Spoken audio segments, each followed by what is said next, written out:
우리 박우성 사장님 나올 때 박수로 격려의 박수를 박수 좀 쳐주세요. 네. 네, 감사합니다. 우리 사장님들. 어, 오랜만에 이렇게 또 줌 세미나 통해서 영상으로 찾아뵙는데요. 제가 화면 공유부터 하고 바로 강의 시작하겠습니다. 제 목소리 잘 들리시나요? 네네, 알겠습니다. 자, 공유합니다. 자, 오늘 제가 여러분들과 함께 나누어 볼 주제는 이론 플러스는 정말 가치 있는 일인가를 한번 저를 포함해서 저 자신에게도 그렇고 여러분 우리 활동하고 있는 사장님들에게 여쭈어 보면서 소주제로 대변혁, 황성주 박사님께서 얘기하신 대변혁이 무엇이고 비전 일치가 무엇인지에 대해서 한번 짚어보는 시간을 가졌으면 좋겠습니다. 자, 그러면 정말 우리 스스로 우리 가슴에 손을 얹고 물어보죠. 여러분 지금 이론 플러스는 정말 가치 있는 일입니까? 제가 여러분들 아시겠지만 저는 신학을 전공했고 신학을 거의 뭐 군대 시절 빼고도 한 10년 가까이 오랫동안 신학 공부를 했던 사람입니다. 그런데 그 시절 또 제 얘기를 잠시 하고 이 주제를 넘어갈 텐데 제가 신학도 시절에 종교철학 교수님한테 이런 질문을 했었어요. 나는 정말 인생을 가치 있게 살고 싶은데 그 방법을 모르겠다. 예. 신학을 공부하고 나름대로 정말 오랫동안 그 진리, 절대적인 진리를 탐구하기 위해서 정말 애를 썼고 고정불변한 어떤 말씀을 깨닫기 위해서 애를 썼는데 실상 어떤 삶이 정말 가치 있는 삶일까? 그리고 내가 어떤 방향을 선택해야 될까? 무슨 일을 해야 될까를 물어보면 늘 그 정답이 떠오르지가 않는 거였어요. 그래서 정말 답답한 심정으로 절실하게 정말 나는 인생을 더 이상 허비하고 싶지 않다. 어떻게 하면 가치 있게 살 수 있습니까를 물어봤을 때 교수님의 답변이 뭐였을까요? 네. 어영부영이죠, 뭐. 네. 결국에 뭐 스스로 찾아야 된다, 뭐 이런 얘기였지만, 사실은 그 어느 곳에서도 정말 가치 있는 삶을 찾기가 참 어려웠습니다. 근데 저는 제가 이 고민을 더 오랫동안 했던 이유는 제 성장 과정에서의 경험도 작용을 했던 것이죠. 제가 봤을 때 저희 아버지는 정말 세상 가정적이고 정말 선한 사람이었는데 오랫동안 투병하고 정말 오랫동안 고통당하고 그 과정에서 회복도 있었지만 결과적으로는 다른 사람들보다 먼저 하늘나라로 떠날 수밖에 없었던 그 사실, 그 죽음의 그림자가 늘 집안에서 어려 있었던 그 과정에서 더군다나 저는 이제 아버지의 장례를 치르면서 제가 전도서를 깊이 있게 읽었었는데 그 전도서의 기자의 말에는 인생이 참 헛되고 헛되고 헛되고 헛되다. 그 인생이 참 헛되다라고 하는 그 전도서 기자의 그 솔로몬이 했던 그 말이 저의 뼛속 깊이 정말 그 20대의 저에게 완전히 깊숙하게 자리가 잡아버렸고 그 와중에서 나의 삶이 가치 있게 살기 위해서 무엇을 해야 되느냐를 찾고 보니 참 이게 쉽지가 않았던 것이죠. 완전 애늙은이였던 거예요. 완전 애늙은이. 참, 그래서 저는 돈을 좀 열심히 벌어봐야 될까? 아니면은 사회적 명예를 좀 추구해 봐야 될까? 아니면 내가 사람을 좌지우지하는 권력을 좀 쥐어봐야 될까?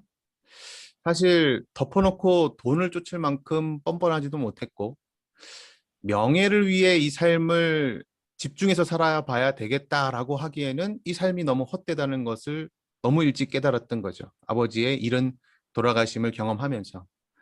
그리고 정작 내가 그러면 진짜 남들이 다 가고 싶어하는 대기업, 큰 기업에 열심히 준비해서 들어가 볼까 하자니 큰 기업에 들어가서 일하는 것 자체가 하청 기업을 착취하는 구조고 어떻게 보면 총수 일가의 부를 축적하는 일에 내 인생을 봉사하는 것 같다는 생각이 들었던 거죠. 군대에 들어가서 직업 군인이 되자고 하니 열심히 적을 죽이는 것이 훈장받는 일이 되는 게 군인의 또 본질이기 때문에 뭐 이런저런 고민들이 참 많았습니다. 그리고 그러면 신학을 공부했으니까 사역을 열심히 하면 되지 않겠느냐라고 물으실 수도 있겠지만 나름 규모 있는 교회의 사역자로 실제 청빙도 받기도 했고요.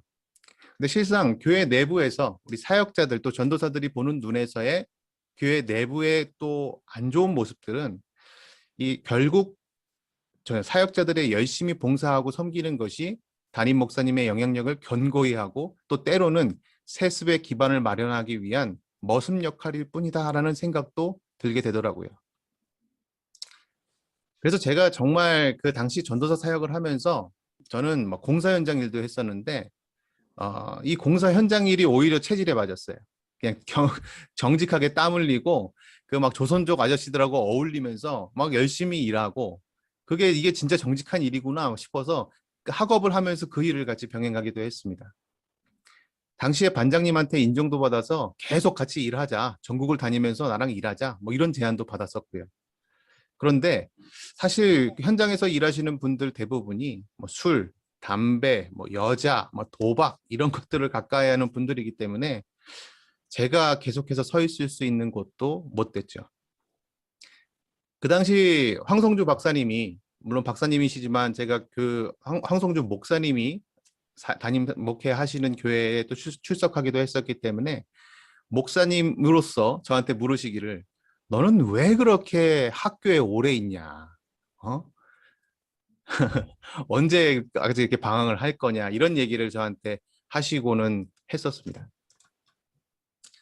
근데 그러던 중에 2018년 이론 플러스가 런칭을 했었죠.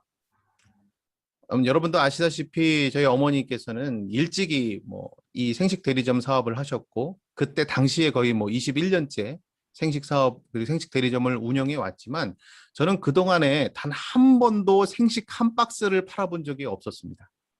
네.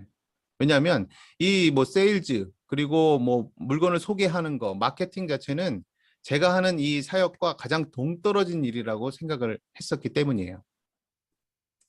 그런데 이 네트워크 마케팅으로 전환되는 상황에서 참 저희 이제 라인장님 어머님도 참 고민이 많으셨거든요. 이걸 또 감당할 수 있을까 굉장히 또 버겁게 느끼시기도 했는데 그 고충을 토로하는 어머님께 황성주 박사님이 대뜸 이렇게 선포를 하시는 거예요.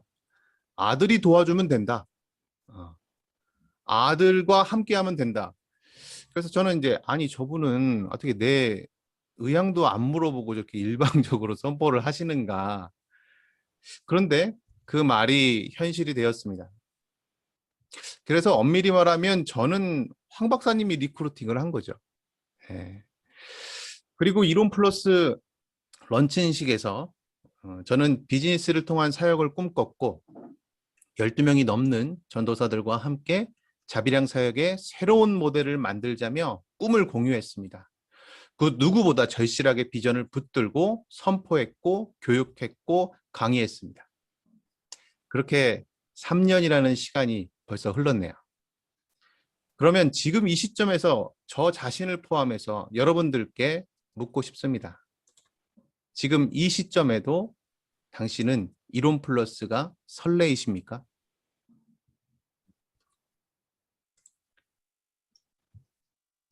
저부터도 지난 3년간 큰 변화가 있었습니다. 파트너도 얻고 이로미안 사장님들과의 관계도 새롭게 형성되었죠. 그런데 잃은 것도 있습니다. 부족하지만 강사의 역할을 감당했던지라 오해도 많이 받았고 사실 좀 억울한 일도 많았습니다. 뭐 좀 제가 아들이라는 상위 리더의 아들이라는 것 때문에 저의 노력조차도 특혜로 오해받기도 하고요. 또 그렇게 알고 계신 분들도 있고 제가 얘기하지 않았던 것들이 이렇게 막 했던 것처럼 만들어지기도 하고 뭐 그건 다 떠나서 오랫동안 신학교와 교회에서 알게 된 사람들의 관계도 사실 쉽지 않았습니다. 저는 특히나 이제 보수적인 침례교단, 침례교회의 특성상 이 네트워크 마케팅을 한다는 이유만으로도 멀어진 사람들이 많아요. 지금도 뭐 제가 이제 사역이 아니라 돈을 쫓아간 사람이다. 뭐 이렇게 오해하는 사람들이 많이 있습니다. 그리고 제가 직접 비전을 선포하고 같이 일하자고 끌어온 사람들조차도 변화는 더디고 또 쉽게 지치며 또 선포한 비전이 오히려 원망으로 돌아오기도 했습니다. 분명 성과도 있었지만 그만큼의 어려움도 감내해야 했던 시간들이었습니다. 지난 3년을 돌이켜보면요. 아마 우리 사장님들도 공감하시는 분들이 많이 계실 겁니다. 저는 그럼에도 이 일이 여전히 설레냐고 여러분과 제 자신에게 물어보고 있는 겁니다. 많은 사람들이 가슴 뛰는 일을 찾습니다. 그중에서 자기가 정말 좋아하고 잘하는 일을 찾은 사람들이 있죠. 대표적으로 김연아 선수가 있을 겁니다. 김연아 선수는 올림픽뿐만 아니라 세계 무대를 석권하고 그리고 화려하게 은퇴한 선수였죠. 피겨 스케이팅계의 여왕으로 우뚝 섰습니다. 그런데 김연아 선수가 이런 인터뷰를 한 적이 있습니다. 자신이 딸을 낳게 되면 절대 피겨 스케이팅을 시키지 않을 거다. 왜 그랬을까요? 자신이 이뤄낸 놀라운 성취와 별개로 그 과정이 너무나 힘들고 어려웠기 때문이었어요. 자신의 딸에게는 그 과정을 모르면 몰랐지 알고 있기 때문에 그 과정을 시키고 싶지 않다는 얘기였습니다. 비슷한 예로 대한민국에서 가장 유명한 농구 선수이자 한국 프로농구 최다 득점 전설 레전드 서장훈 선수가 있죠. 최근엔 또 방송인으로 제2의 성공적인 인생을 살고 계신 분인데 고등학생 시절의 서장훈 선수는 분명히 자신에게 농구는 설레이고 즐거운 일이었다고 합니다. 그러나 프로 생활이 길어지고 거의 40세가 넘어서까지 현역으로 뛰면서 농구가 마냥 즐겁고 마냥 설레이지 않았다고 얘기를 해요. 때론 지루하고, 때론 괴롭고, 때론 그만두고 싶고, 때로는 부상에 시달리기도 했지만 자신이 할 수 있을 때까지 최선을 다해 버티면서 그 길을 걸어왔다고 이야기합니다. 자신의 분야에서 성공을 이룬 사람들조차 자신의 일이 진짜 즐겁냐, 설레냐라는 질문에 예스라고 바로 대답하는 경우가 그렇게 많지 않다는 얘기입니다. 그러면 여러분들에게 이런 질문을 하고 싶습니다. 여러분들에게 가슴 뛰는 일은 발견되는 겁니까? 만들어지는 겁니까? 저는 지금 당장 혹은 단기간에는 아주 가슴 뛰는 일을 발견할 수는 있지만 길게는 나 스스로의 노력과 관심 그리고 그 일에 대한 열정이 식지 않도록 끊임없이 노력해야지만이 가슴 뛰는 일이 지속될 수 있다고 생각을 합니다. 다시 정리해서 만약 여러분이 이론 플러스를 가슴 뛰는 일로 만나고 설레이며 열심히 주변에 전달했더라도 그 일에 대해서 이 이론 플러스의 일에 대해서 나의 철학과 나만의 비전으로 계속 빚어가지 않으면 이론 플러스에 대한 비전 선포도 한여름밤의 꿈 혹은 그냥 마땅히 다른 할 일이 없어서 하고 있는 일이 되어버리고 말 겁니다. 그릿이라는 책 여러분 들어보셨습니까? 이 그릿이라는 책에 따르면 비단 이 문제는요, 우리들만의 문제는 아닙니다. 그 그릿의 저자 앤젤라 더크워스는 직장인들의 87%가 자신의 일에 몰입하고 성취감을 느끼고 있다고 대답하지 않고 그냥 먹고 살려고 다닌다는 거라고 대답했습니다. 대부분의 직장인이 딴짓을 하거나 기계적으로 습관적으로 자기 일에 임한다라고 이야기했죠. 이건 절대 CEO나 직장 상사가 알면 안 될 말이겠죠. 그런 와중에 정말 어쩔 수 없이 다닌다. 그냥 하루하루를 때운다라고 얘기하는 그 수많은 반복되는 기계적인 일상 속에서 개개인들 대부분이 자기가 갖고 있는 잠재적 능력을 발휘하지 못하고 그대로 묻혀버린다는 얘기입니다. 그래서 이 저자는 이렇게 얘기합니다. 노력하지 않는 재능, 몰입하지 않는 능력은 한갓 의미 없는 잠재력에 불과하다. 그리고 그녀가 강조하는 이 책 제목 그릿은 뭐냐? 열정 플러스 끈기다. 한 가지 일에 끈기 있게 집중하고 몰입함으로써 얻어지는 새로운 열정. 그래서 열정과 몰입은 새로운 열정을 낳게 된다. 이게 바로 그릿입니다. 그래서 저는 여러분들께 이렇게 말씀드리고 싶습니다. 가슴 뛰는 일을 찾기 전에 내가 하는 일을, 지금 하고 있는 일을 가슴이 뛸 만한 일로 만들자. 열정은 발견하는 것이 아니라 누군가에 의해서 주어지는 것이 아니라 내가 움켜쥐는 것이다. 저는 제 스스로에게도 이렇게 얘기할 뿐더러 우리 이론 플러스 파트너 사장님들께도 우리의 열정이 어디 있는가? 특히나 이제 막 열정을 갖고 시작하는 사장님들, 그분들은 당연히 응원하고 박수쳐 드리지만 특히 우리가 긴 호흡 안에서 이 일을 감당하고 있는 우리 사장님들께 이 메시지를 꼭 전해드리고 싶었습니다. 박사님께서 저한테 보내주신 책에 바로 이 첫 번째 이런 글이 써져 있었습니다. 은혜 가운데 비전의 일치를 기대합니다.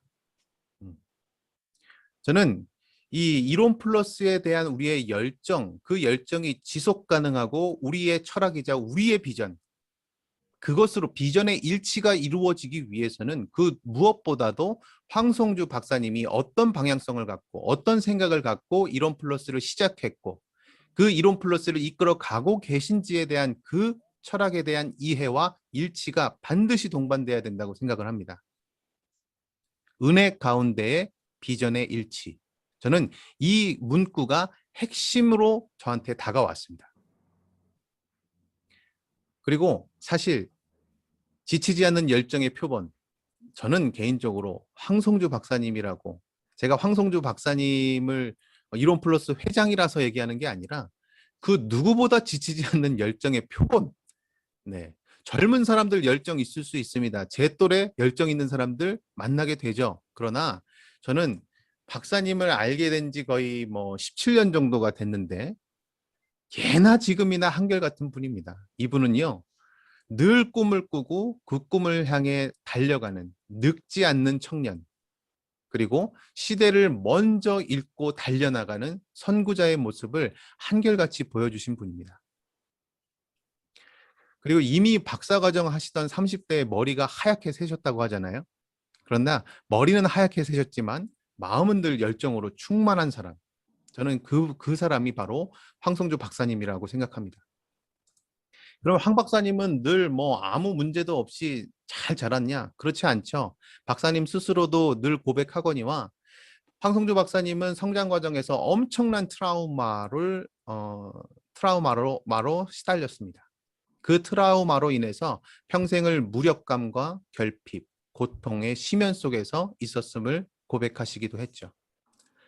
아버지의 무자비한 폭력, 어머니가 당하는 학대, 그것을 지켜보는 정서적 학대, 그로 인해서 박사님은 초기 당신의 결혼 생활도 파탄 직전에 이르게 될 만큼 그 트라우마가 파괴적이었음을 이야기하시곤 합니다. 이런 황성주 박사님의 정신적 멘토가 되어주신 분이 바로 김준곤 목사님이셨고, 그로 인해서 대학 시절 의사가 되고자 하고 그 의사를 준비하는 과정에서 그 기독교의 가치관이 박사님의 꿈과 인생의 목표와 가치관에 큰 영향을 주게 된 것이죠. 여러분들 이 박사님이 가장 좋아하시는 성경 문구가 뭔지 아십니까?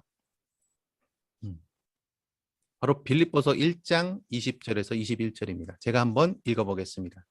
박사님이 믿는 것, 가장 강하게 붙들고 가는 말씀은 나의 간절한 기대와 소망을 따라 아무 일에든지 부끄러워하지 아니하고 지금도 전과 같이 온전히 담대하여 살든지 죽든지 내 몸에서 그리스도가 존귀하게 되게 하려 하나니 이는 내게 사는 것이 그리스도니 죽는 것도 유익함이라. 여기에서 여러분 그리스도는요, 우리가 이제 기독교 신앙과 별개로 떠나서 그리스도라고 하는 그 붙드는 이것은 황성주 박사님이 믿는 완성된 인간의 모델이자 이상향입니다. 기독교 신앙 안에서 죽기까지 인류를 구원코자 십자가에 못 박힌 청년 예수, 그 예수 그리스도를 마음에 품고 이웃을 살리기 위해 의사가 되었고, 환우를 위해 통합의학 전문 병원을 설립했으며, 국민 건강을 위해 생식과 건강기능식품을 또 개발하셨습니다. 그리고 2018년 급변하는 미래 속에 수많은 이로미안들의 재정과 건강의 통로가 될 이론 플러스를 만드신 거죠. 여타의 기업인들처럼 가업을 잇기 위해, 명예를 성취하기 위해, 대한민국 경제에 큰 족적을 남기기 위해서가 아니라 살든지 죽든지 내가 믿는 청년 예수 그리스도를 닮은 삶을 살기를 원하며 그것을 위해서는 죽음도 유익하다고 고백하는 사람이 황성주 박사님입니다.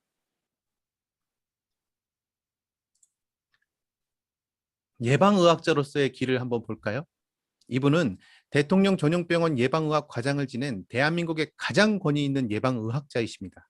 그리고 통합의학의 선구자시죠. 한국 최초로 미슬토 항암 명약요법을 소개하시고 사랑의 병원을 설립하고 아마누의 먹거리를 고민하며 생식을 개발하셨습니다.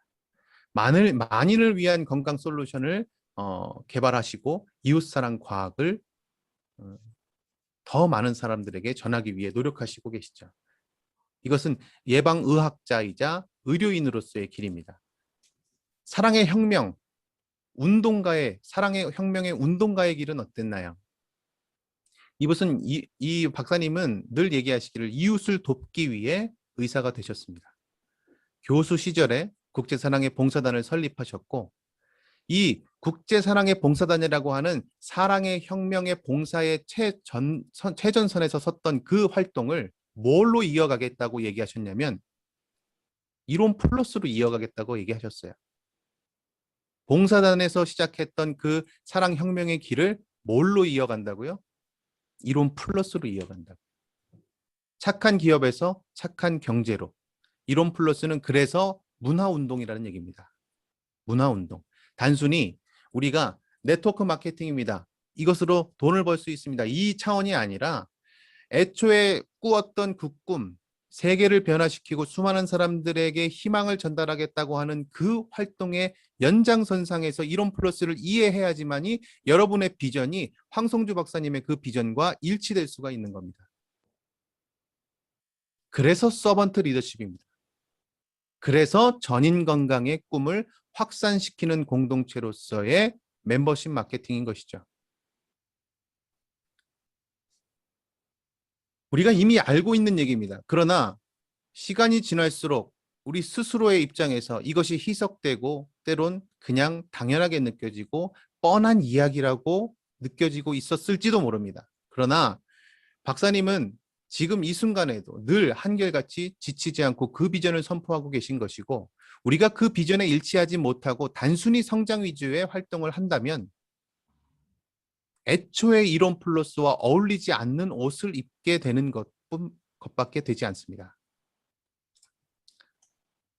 그래서 이론 플러스가 그랜드 런칭을 했습니다. 이론 플러스로 사랑의 혁명을 이어가고 문화운동을 일으킨다는 거, 여러분 어떤 의미일까요? 그게 구체적으로 그려지십니까?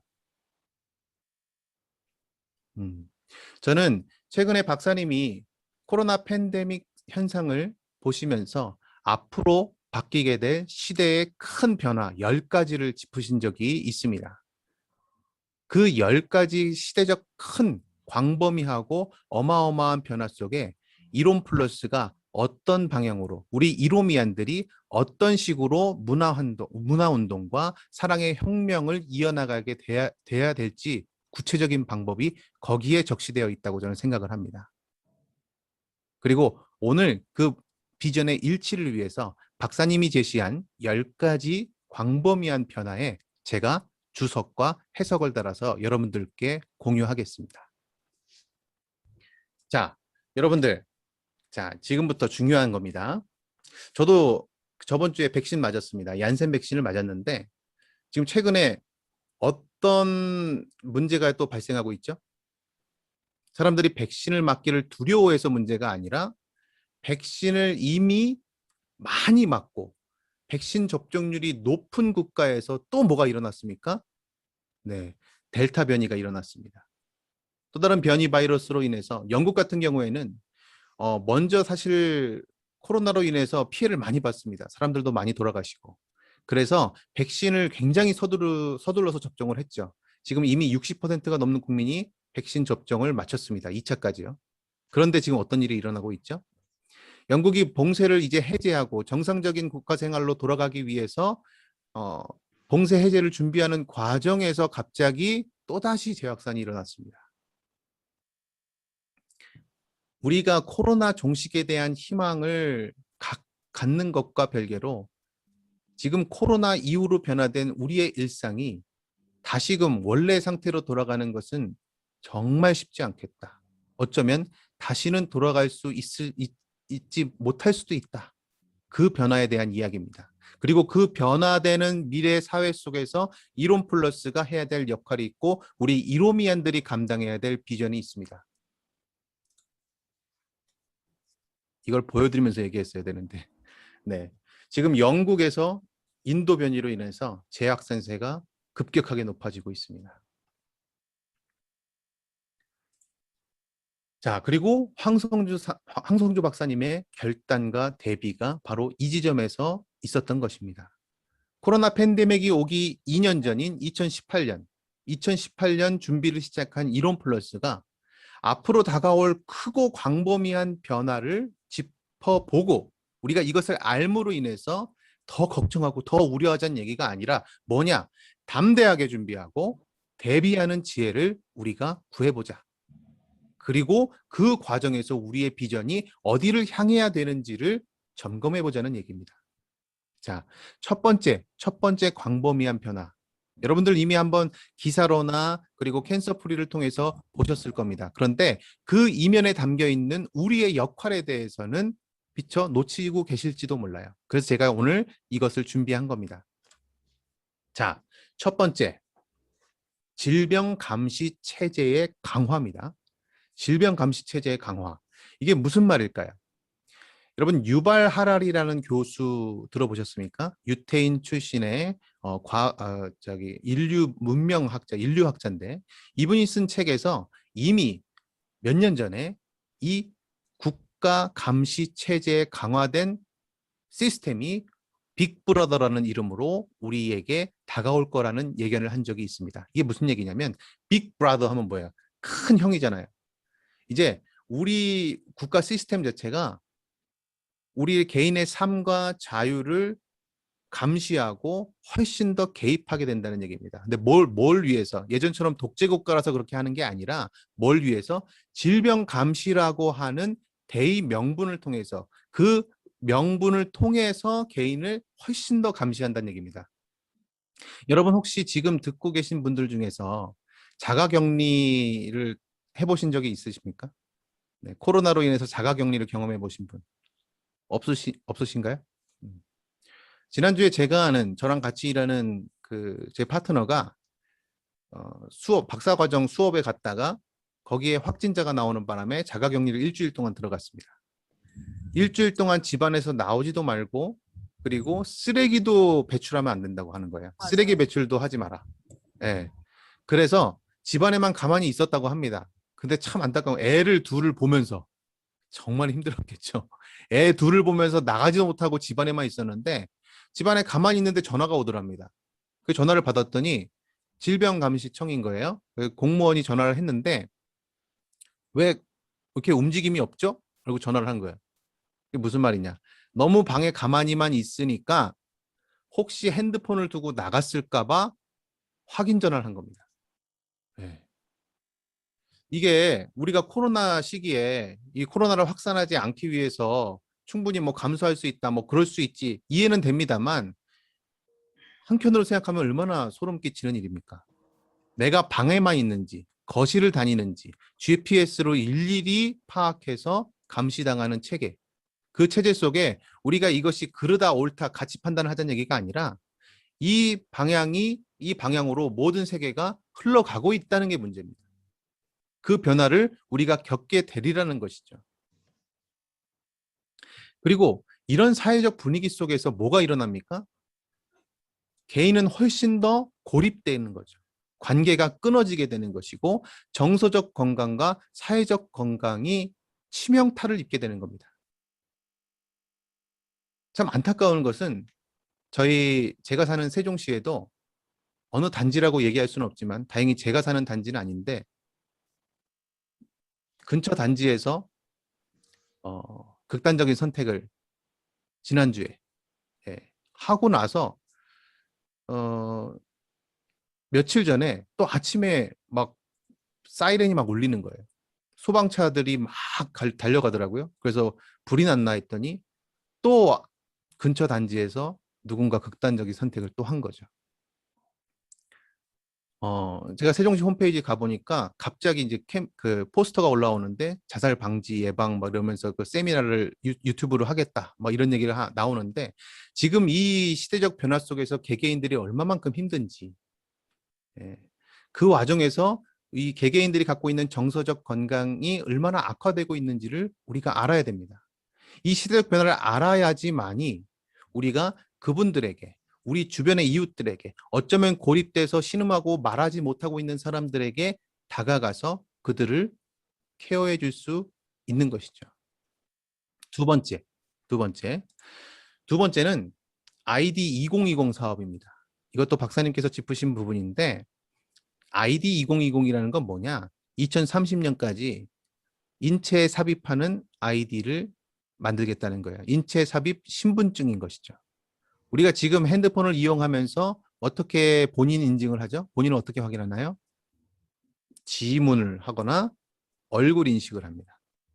그러나 지문이나 얼굴 인식은 보안상 취약합니다. 복제할 수도 있고. 그래서 아예 인체에 삽입하는 아이디를 만들겠다는 거예요. 이것도 뭐 때문에 그렇죠?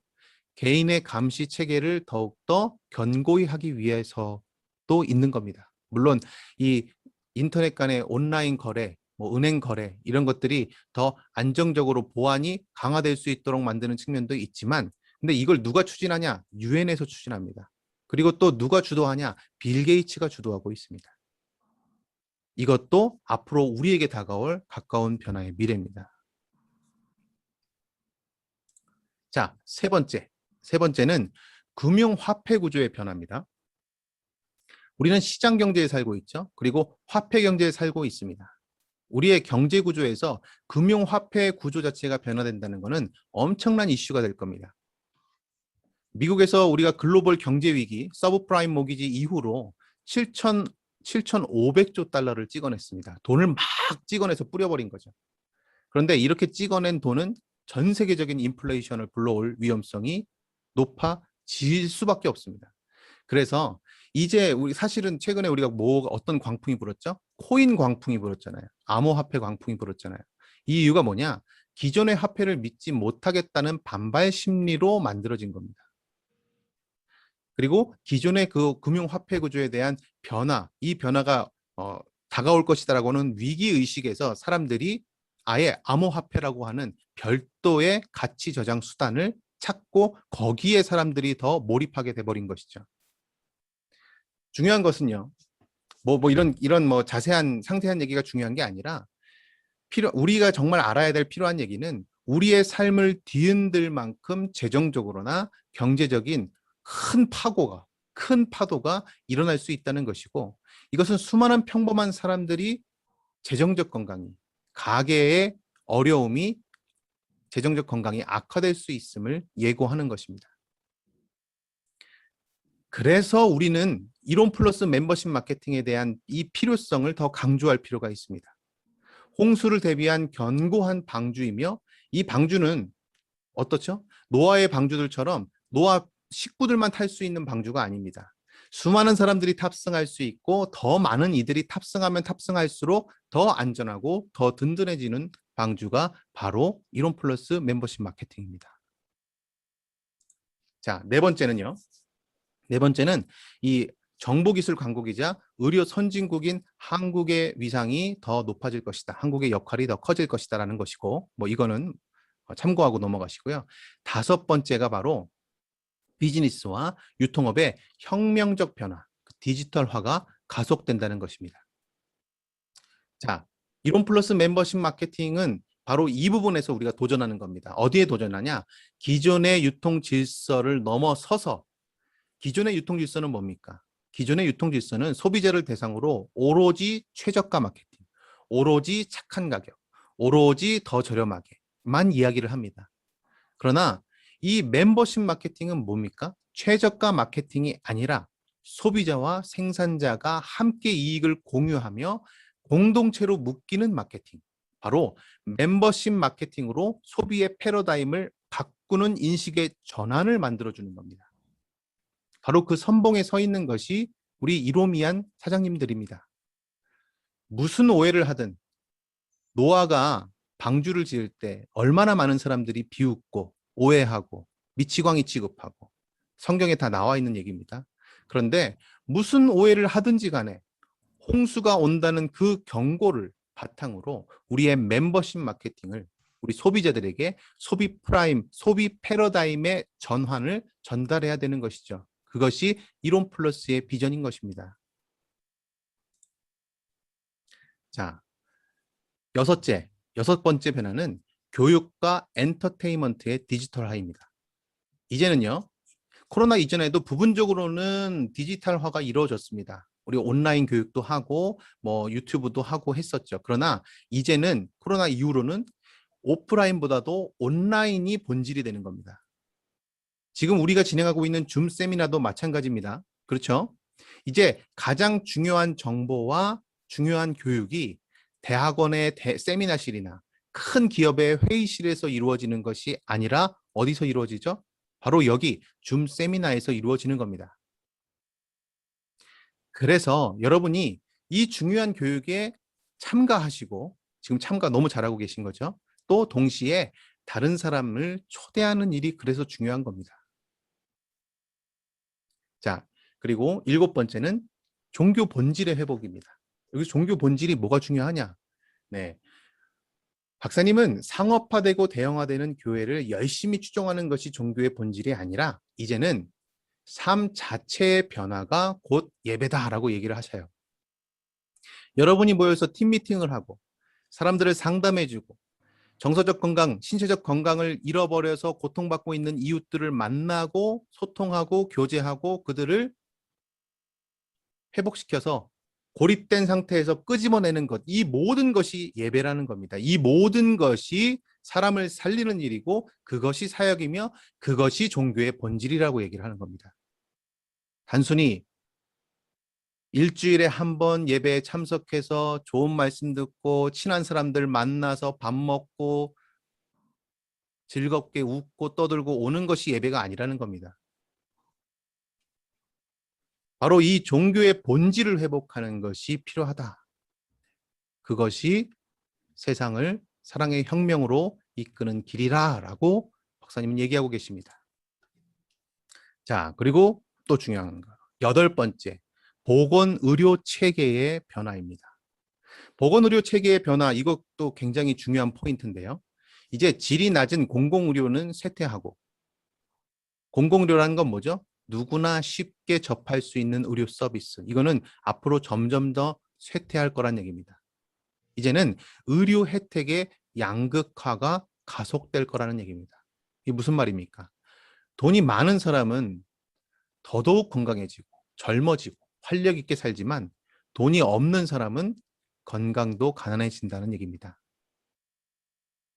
이를 위해서 진단받고 처방하고 치료하는 기존의 의료가 아니라 예방의학적 접근이 필요하며 더 나아가서 이제 예방에만 머무르는 것이 아니라 내 스스로의 지금 현재의 건강을 훨씬 증진해주는 훨씬 더 내 몸을 활력 있고 훨씬 더 건강한 몸으로 이 사람이 갖고 있는 건강의 잠재력을 최대한으로 끌어낼 수 있는 솔루션을 제공하는 것이 필요하다. 그것이 의료 서비스의 양극화에서 벗어나서 모든 국민들의 건강을 증진시키고 토탈 솔루션을 제공하는 길이 될 거라는 얘기입니다. 그래서 이론 플러스가 제시하는 건강 라이프 스타일은 뭐죠? 당연히 정서적 건강, 오감사, 걷기 운동, 신체적 활동뿐만 아니라 이렇게 우리가 함께 소통하고 교제하고 나누는 활동으로 말미암아서 정서적 건강이 케어되고 그리고 영적 건강까지 케어되는 가치 있는 삶을 내가 추구하고 내가 하는 일에 몰입할 수 있는 그 과정이 우리의 건강을 위한 중요한 토대가 된다는 얘기입니다. 사람들이 왜 극단적 선택을 할까요? 왜 사람들이 우울해할까요? 왜 사람들이 더 자기가 우울한 것을 아이들에게 표출해서 아이들을 학대할까요? 내가 하고 있는 일이 가치 있다고 생각되지 않기 때문에 그렇습니다. 여러분들은 그분들에게 가치 있는 일을 전달해 줄 책무가 있는 것입니다. 자, 이제 마지막 9번째, 10번째를 제가 말씀드리고 마무리를 할 건데요. 이제 우리는 이제 회사 중심, 학교 중심이 아니라 가정 중심 사회로 전환됩니다. 가정 중심으로 가야 돼요. 문제는 뭐냐? 우리가 가정 중심으로 갈 준비가 되어 있지 못해요. 가장 소중한 가족도 너무 자주 보면 불편해요. 남편이 자꾸 집에 들어와서 밥 먹는 거, 불쾌해집니다. 그런데 다행히 우리에게는 매번 식사를 챙겨줄 필요가 없죠. 뭐가 있죠? 최고의 식사 생식이 있습니다. 생식으로 식사를 하루에 한 번 내지 2번까지도 챙겨 먹고 일반식은 한 번만 해도 되잖아요. 저도 그렇게 하거든요. 그리고 무엇보다 서로의 고민을 들어주고 위로해주며 공감해줄 이로미한 우리 파트너 사장님들 간의 긴밀한 교제와 소통, 이를 통해서 가정의 행복, 가정의 불행, 내 내적인 어려움 이런 것들이 회복되어지고 치유될 수 있도록 이 내면의 고통은 어떻게 해야 돼요? 드러내야 됩니다. 상처는 드러내야지만이 고름을 짜낼 수 있는 것이죠. 자, 이게 바로 중요한 겁니다. 그래서 우리가 가정 중심의 사회로 바뀌어 나가는 이 과정에서 그 가정 속에서 고립되지 않도록 우리가 서로를 돌봐주고 더불어서 우리 주변의 이웃들을 돌봐줄 필요가 있다. 돌아볼 필요가 있다. 자, 10번째는 뭐죠? 마지막으로 이게 10번째는 뭐 국제 이주 그리고 여행 시스템의 변화인데 자, 앞으로 이제 한국으로 이주하는 외국인들이 많을 거예요. 왜 많냐? 한국은 경제적으로 특히 이제 외국 사람들 중에서 경제적으로 여유 있는 사람들이 더 많이 그럴 겁니다. 왜냐하면 방역이 튼튼하고 의료 시스템이 발전된 국가로의 이주가 활발하게 이루어질 수밖에 없는 것이죠. 이제 우리가 코로나를 겪어보면서 뭘 봤나요? 어떤 나라에서는 수많은 사망자가 나오고 어떤 나라에서는 훌륭히 방역해서 사망자가 최소화하는 것을 직접 봤잖아요. 이제 단순히 내가 경치 좋은 데서 살아야지 어디 저기 좀 이렇게 바닷가에 살아야지 이게 중요한 게 아니라 내가 안전하게 내 삶을 살아가기 위해서는 방역 시스템이 제대로 갖춰지고 의료 시스템이 갖춰진 그런 나라로 이주하는 사람들이 많아질 거라는 얘기예요. 그래서 우리는 해외 시장을 개척해서 나갈 필요가 없어요. 왜요? 우리나라로 찾아오는 외국인들이 많이 올 거기 때문에. 근데 그들은 경제적으로도 여유 있는 사람들이 찾아올 겁니다. 그분들이 오면 어떻게 해야 될까요?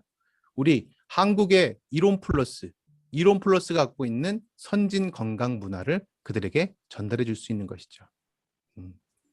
이 포인트에서 우리가 접근을 해야 되고 동시에 뭐죠? 여행에 있어서도 우리가 이제 다음 주죠. 제주도 프로모션 여행 이제 승급하신 분들은 제주도를 다녀오시는데 뭐 많은 인원은 아닙니다만 앞으로 이제 여행도 정상화가 되면 어떻게 정상화가 되냐?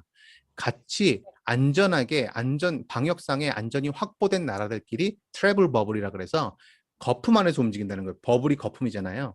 우리나라 거품 안에서 이 나라 거품 속으로 이동한다는 거예요. 서로 방역이 안전한 나라들끼리.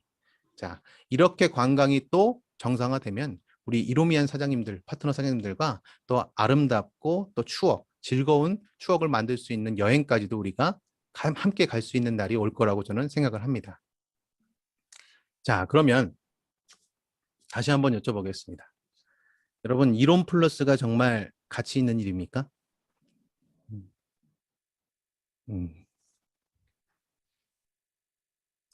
저는 오늘 나열한 그 코로나로 인한 크고 광범위한 변화, 이 변화를 이 미래를 우리가 철저히 대비하자는 의미에서 전달해 봤습니다.